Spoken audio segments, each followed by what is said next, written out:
Hello, I'm Barış Tezcan. I'm a PhD student from Northeastern University.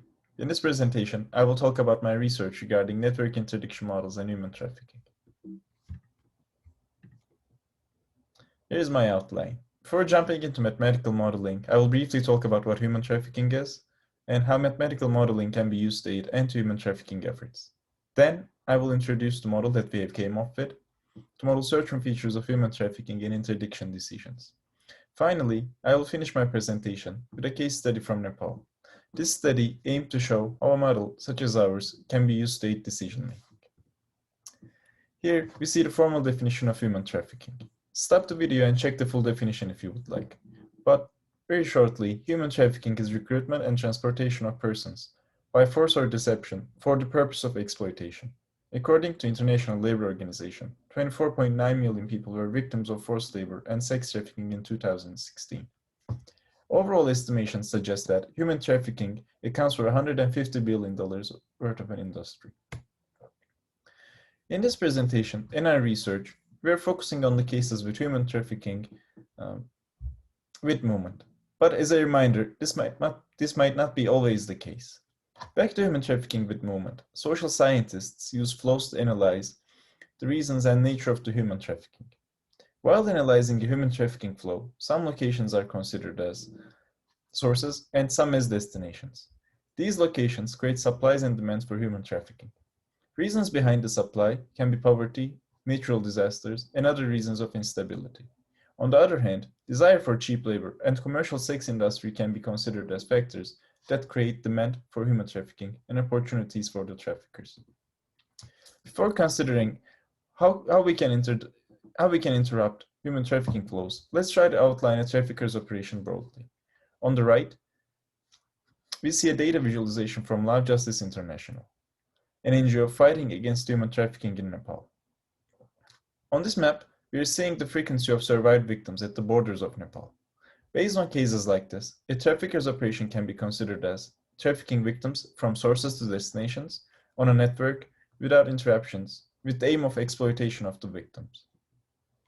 Another important question is, what can be done against such an adversary? Studies suggest solutions ranging from addressing root causes, increasing awareness of communities, regulating supply chains against labor trafficking, providing stable housing, and using physical interdictions. Our model will focus on the physical interdictions of the law enforcement. More specifically, we aim to model interdictions of cases where the law enforcement is present on an arc, on a physical network, to deter human trafficking.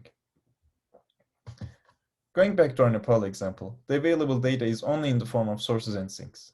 This case isn't very different for other studies as well. Root causes are usually related with the sources and destinations. Lack of data and the covert nature of the crime makes it hard for us to understand what route the traffickers can take on a given network. We believe maximum flow problem can be used for modeling how the trafficker decides his path given a source and a sink. Therefore, the traditional max flow problem becomes a trafficker's decision-making problem. On a network with some flow capacities, the trafficker aims to maximize his flow given a source and a destination. In this case, by the flow, we mean the general trafficking operation is for the trafficker, not necessarily the number of victims being trafficked.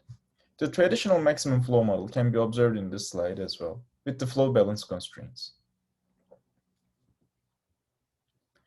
Now, as we have assumed that the trafficker will follow the max flow problem to make flow decisions, we can think of modeling the physical interdiction policy on arcs that I have mentioned earlier.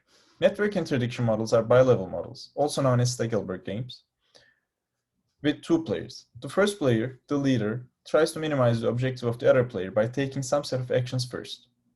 In this setting, law enforcement can be thought as the leader, and the interdiction is removing an arc from the network with the goal of minimizing the maximum flow. For illustrative purposes, let's say the law enforcement can only remove one arc from the network. Without removing any arcs, the trafficker can send multiple flows. First flow will be a flow of unit 1 on the upper part of the network. Second flow will follow the nodes 1, 4, and 6. Other flows can be seen on the network as well. Now, when the interdictor removes an arc, these flows will change as the network is changed. The impact of this decision can be seen here as well. Finding the set of arcs that minimizes the maximum flow of the follower is not easy, especially on large networks. The traditional bi-level model can be seen in the slide to find such set of interdiction decisions. Check how the interdiction decision affects the arc capacity on the constraint tree. Some important applications for network interdiction models include interdicting nuclear smuggling and interdicting drug supply chains in hierarchical social networks or layered physical information networks. You might be wondering why we went with this way of modeling. Firstly, we use a proxy to define flows as most of the available data is in form of trafficking identifiers and they are not in common units. Our flows represent the trafficker's desire to use an arc, and it can be thought of as ease of operating on an arc and finally on the network. Another assumption we made was about using maximum flow to represent traffickers' decision making. Knowing the sources and sinks, but selecting multiple paths on a network inspired us to use the maximum flow problem. Also, arc capacities limit these paths, which fits well with the interdiction dynamic in mind. Finally, we wanted to use network interdiction models as it allows modeling a sequential game where the law enforcement can be considered as a leader and the trafficker's follower. This makes sense as players are not equivalent, and law enforcement can be considered to be more advantageous in terms of the first mover's advantage. Also, the optimal solution will be in the terms of what will be the worst case of the network under the best interdiction, therefore assuming that the traffickers are always reacting optimally. This can be useful in policymaking. Now, I will talk about the human trafficking observations that we have tried to incorporate into our model. Firstly, trafficking interdictions are not guaranteed to work after they have been attempted. This can be modeled with stochastic interdiction success. Secondly, network changes over time as players adapt. This will be represented with the multi-stage feature of the model. Thirdly, human trafficking flows are a function of factors between source and sink nodes, which we capture with our proxy, arc desirability as the arc capacity. As I mentioned, players adapt to the interdictions, therefore the interdiction success depends on the previous decisions as well, which is the novel part of this model. To illustrate our ideas, we have created a case study by using data from Love Justice International. We selected sources and sinks from the Eastern Development Region of Nepal and then used human trafficking identifiers to estimate the trafficking desirables for each pair. Then, using the Nepal road network, we found all possible paths between these pairs, and for each arc, we summed the desirability of every path that arc is in. We sum the desirabilities of all paths that goes over that arc, as it shows that this arc is involved in multiple paths, and the desirabilities of the path is showing how valuable this source sink pair is. Therefore, when all the path desirabilities are summed for an arc, it shows how important that arc is for the trafficker given multiple source sink pairs, their path desirabilities, and the road network structure. Now, in our model, traffickers' problems look like this. It is the traditional max flow problem given the network and the interdiction decision, Y, and its realization I. I want to reiterate that our model considers stochastic interdictions. Therefore, there can be multiple scenarios under an interdiction decision, and this problem represents how these scenarios will be evaluated. Before going over to the interdiction model, I want to illustrate two desired effects on an interdiction. A short-term effect, where the arc parameter is removed from the network, if the interdiction decision has been successful. There is also a long-term effect, which changes the network parameters, more specifically the probability of interdiction attempt success. Mechanics of this will be shown in the next slide, but our goal with this is to model how can the leader or the follower can adapt as the stages progress. As I mentioned before, the problem Q represents the problem of evaluating a scenario under the interdiction decision Y. Scenario probabilities depend on arc interdiction probabilities and the interdiction decisions, and they're shown below with the bolded P. The objective of the interdictor is to minimize the expected maximum desirability. In other words, to reduce the ease of operation on the network for the trafficker. This must be done within a resource constraint. For this model, we assumed binary arc interdictions, meaning a successful interdiction fully reduces the capacity. Also, probability of interdiction success gets updated with every successful interdiction according to parameter delta, which measures how much of the remaining information is obtained by a player. If it's positive, it means that law enforcement is increasing its probability of success with every successful interdiction. Context-wise, this can be thought as law enforcement figuring out the trafficker's operation by building trust at the arcs that they have interdicted before.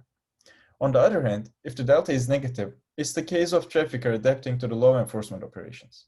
With every successful interdiction, the success probability decreases for next stages. Now, allow me to give an example about how this update occurs for the case of positive rate. Let's say we have two nodes and an arc between them with the initial interdiction probability of 80%. If the interdiction decision is given for this arc, the corresponding y will be equal to 1, and there will be two possible scenarios, success or failure, with the probabilities 0.8 and 0.2. As we only have a single arc, it's easy to see these probabilities. Otherwise, we could have used the scenario probability function that I have mentioned before. Probability updates for these scenarios are 0.8 and 0.9. In the case of success, as our delta is 50%, meaning that the law enforcement will learn half of the remaining probability with a successful interdiction. On the other hand, if they fail, they will obtain no information, so the probability will remain at 0.8. Expectation of these cases yield 0.88, which will be the new interdiction success probability at the next stage. It is not straightforward to solve the model that I have just described with the mixed integer linear programming solvers, due to the nonlinearities in the objective function, even after transformation. Therefore, we have decided to use a genetic algorithm. However, due to the budget constraints, a repair operation is used to keep solutions feasible after every iteration. We use pseudo-utility ratios for each arc, which is the expected capacity over the cost of interdiction. This creates a measure for the GA to understand which arcs to focus more. Arcs with high pseudo-utilities for the case study can be seen on the right. The rule we follow, if the budget is exceeded, as follows. Remove arcs starting from the lowest utility and add arcs with the highest utility until we cannot add more. More details about the GA that we have used can be seen in our preprint. We found the optimal solutions by enumeration for our case study under a fixed budget to make some observations about the model. Our initial important observations is under the case of positive deltas, the case where the law enforcement is obtaining information. A min-max flow denotes the case of minimum desirability for the trafficker to use the network. For this case study, it seems that under the case of positive delta values, this can be obtained by always following the same strategy. This means that always interdicting the same set of arcs at every stage yields the optimal solution, once the initial stage optimal solution is found. Currently, this is an observation from a few settings that we have analyzed and we're working on if this will be a general strategy free of the network type and its parameters. However, this doesn't necessarily hold for the cases where the traffickers adapt. When delta is negative, it's not necessarily optimal to follow the same strategy every stage. For example, starting from delta minus 0.5, it becomes optimal to change the strategies. This can be interpreted as traffickers have adaptability, it is better to take different set of actions to reveal less about the interdiction tactics. It is better to see these in this plot. When delta is positive, we are sure that we will do better in the next stage and follow the same strategy. And this creates a more effective interdiction with the updated information. However, it might not be the case for negative delta values, as if the trafficker is very adaptive. It will be more beneficial to have a worse interdiction at the first stage and to have a stronger one on the second one. This minimizes the expected maximum flow over both stages. I mentioned that the previous observations were optimal solutions from enumeration. However, the GA that we propose performed really well on this case study, finding almost always the optimal solution. However, we are aware that GAs are very sensitive to changes in data, so we are working on testing our algorithm in other types of networks with varying budgets.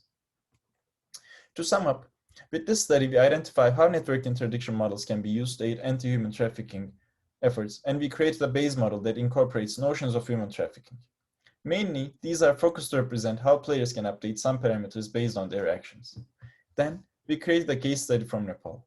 This study aimed to illustrate what kind of data is currently available to incorporate in network models. We hope that as the human trafficking experts and operations research community work together, we can create more realistic representations of this problem. We used this study to make some observations with our model, and it shows that level of adaptability is an important factor for creating interdiction policies. Finally, our GA showed promise at the initial studies.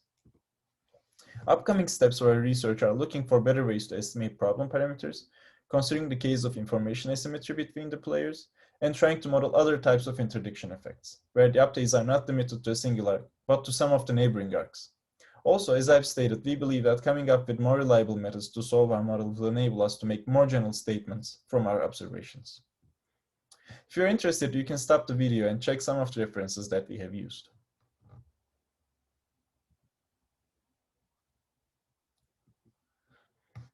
Thanks for listening to this recording. I'm Barış Tezcan, and please feel free to reach me or our lab for comments or questions about this study. Also, more details regarding this study can be found in our preprint, which I've added below. So thank you and have a nice day. Bye.